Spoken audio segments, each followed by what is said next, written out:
Greetings. It is Sunday night, and I am sitting here in my room drinking some wine. I have some candles lit for illumination for the movie. And my buzzer just went off. My English muffin is ready. Anyway, I thought I'd give my really quick review of Pygmalion.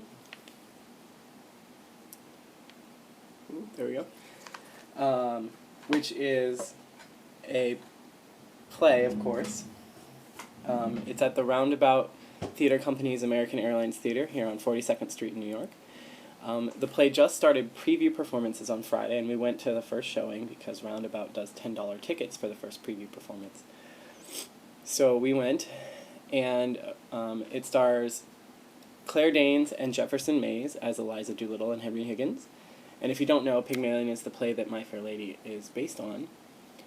So it's very similar, and at first it was a little bit weird because you're so used to the movie and the music that when you see it without that, but the story is the same, it's a little bit weird because you hear a line which is a title of a song in the musical, and you're expecting him to start and suddenly break into song, but it doesn't happen that way. Anyway, so my review of it is very good. Claire Danes was very, very good. I think she's an excellent actress. I've always liked her since My So-Called Life, and I think that as her first Broadway show and her first Broadway role, she couldn't have picked a better, or she couldn't have been cast in a better one, because I think she did an excellent job. Her accent was very good throughout. Maybe not quite as thick of a Cockney as, say, Julie Andrews had in the original production of the musical, or Audrey Hepburn had in the movie of My Fair Lady, but she does well. Really, the show was stolen by Jefferson Mays. He, of course, is a Tony winner already for I Am My Own Wife, which went on a world tour. And he just is amazing as Henry Higgins. He brings so much to the role. There's so much complexity to that role that in the musical sort of gets glossed over a little bit, I think, from the...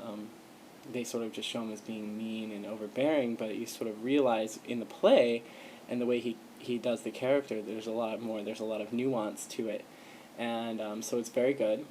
The rest of the cast was very good. I don't know any of their names offhand, I'm sorry.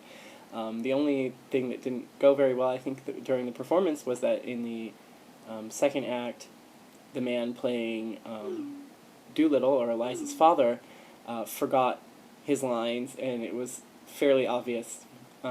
But he was saved by the actress playing Mrs. Higgins.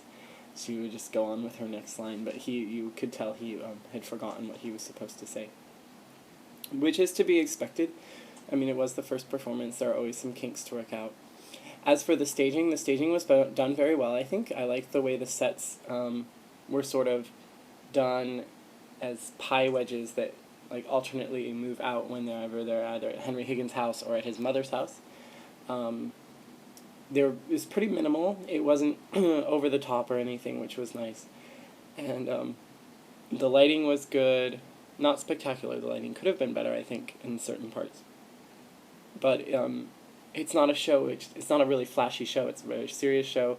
Of course, Shaw, if you're familiar with his plays, it's very typical of a Shaw play. So I think that the staging was done appropriately for the show. And I definitely recommend seeing it. It's only going to be running for a limited time, I think, through the beginning of December. So if you're in New York City and you want to see a play over a musical, I definitely recommend it. And peace out.